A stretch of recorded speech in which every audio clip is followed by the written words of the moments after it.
નમસ્કાર મિત્રો, ગુજરાતી વાર્તા સાંભળવા આવ્યા છો। ચાલો વાર્તાની શરૂઆત કરી। ગુજરાતના એક નાના શહેરમાં રહેલી અન્યા એક શાંત અને સમજદાર યુવતી હતી।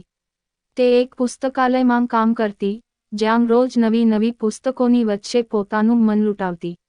એક દિવસે વરસાદ વરસતો હતો અને પુસ્તકાલય લગભગ ખાલી હતું। ત્યાં એક અજાણ્યો યુવાન આવીને પાણીથી ભીંજાયેલું પુસ્તક લાવવામાં આવ્યો। અન્યાએ કહ્યું, આ પુસ્તક તો હવે નવો નહીં થાય। તે યુવકનું નામ અરુણ હતું। તેને જવાબ આપ્યો, પણ યાદો તો ભીંજાઈ ગઈ નથી ને। આ વાતચીતથી તેમની ઓળખાણ શરૂ થઈ। અરુણ લેખક હતો, જે પોતાની નવી નવલકથા માટે પ્રેરણા શોધી રહ્યો હતો। અને અન્યા, એની અંદર એક એવી શાંતિ હતી કે અરુણને લાગે કે એ પોતાનો મુખ્ય પાત્ર બનાવે।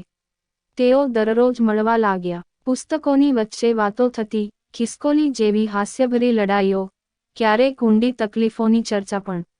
એક દિવસ અરુણે અન્યાને કહ્યું, મારી નવલકથાનો છેલ્લો પાત્ર હવે તૈયાર છે।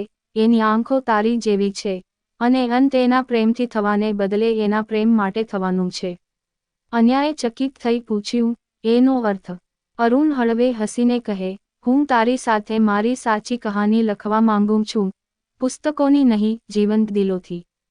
વરસાદ ફરી વરસ્યો। આ વખતે એન અને અરુણ એક છાનિયાની નીચે હતા। પ્રેમના પાને લખાતી નવી કહાનીમાં ભીંજાતા અરુણ અને અન્યા હવે દરરોજ મળવા લાગ્યા।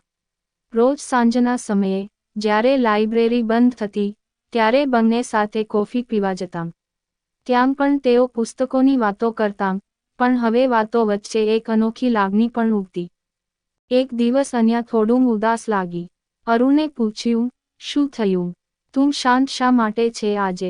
અન્યાએ ધીમેથી કહ્યું, મારા જીવનમાં બહુ ઓછા લોકો છે, જેમને હું સાચે જ નજીક માનું છું।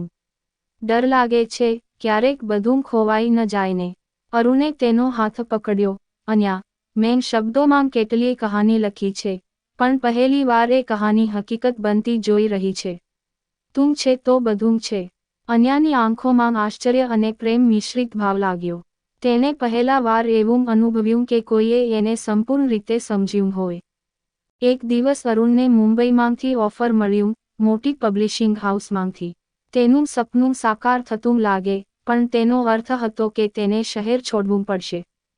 અરુણ બેસી અચાનક ચૂપ થઈ ગયો। અન્યાએ પણ ખબર પડી। એ સાંજ થોડા સમય માટે શાંત રહી। પછી અન્યાએ કહ્યું, તમે લખતા રહો, પણ મારી યાદોને પણ લાઈનોમાં જીવતું રાખજો। અરુણે આંખો ભીંજવીને કહ્યું, આ કહાની અહીંથી નથી થતી, બસ એક નવો અધ્યાય શરૂ થાય છે। છેલ્લું દૃશ્ય 6 મહિના પછી, એક બુક લોન્ચમાં, અરુણની નવી નવલકથાનું ટાઇટલ હતું, અન્યા અને ઓડિયન્સમાં પાછળ બેઠી એક આંખોમાં આભાસ લઈને બેઠી હતી એવી જાણ્ય। કહાની પૂરતી નહીં, બસ ચાલુ છે। શું તમે બીજી મીટિંગ જોવી ઈચ્છો જ્યાં અરુણ પાછો આવે છે? આવી જ સ્ટોરી સાંભળવા માટે ચેનલને સબસ્ક્રાઇબ અને વિડીયોને લાઇક કરજો મિત્રો। ધન્યવાદ।